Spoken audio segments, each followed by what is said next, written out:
Nega havo o'chib qolmayapti? Gaz o'chgan, svet o'chgan, haligi suv o'chgan. Nega havo o'chib qolmayapti? Tasavvur qiling, shu hamma butun dunyodagi bor tirik jonzotga yetayotgan havo 2 minut o'chib qolsin.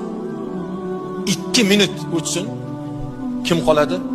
Dunyo yaralgandan beri, odam safiyulloh yaralgandan beri shu davrgacha milliard insonlar, milliard mahluqlar yashab o'tdi, yashayapti. Hammaga birday yetyapti bu ne'mat. Buni manbai qayerda? Qayerda ishlab chiqaryapti? Xudoga beadad shukr qilish kerak. 5 mahal emas, 50 mahal namoz o'qisak kam. Biz noshukur, biz tuzni yeb tuzluqqa tuparadigan biz noshukur bandalar mana shu musaffo havoni shundoq og'zi burnimizni to'ldirib fuysanga, o'zingga ham, ne'matingga ham deb shu musaffo havoni sigaretni tutuni bilan atrobotga qilib yutyapmiz-da.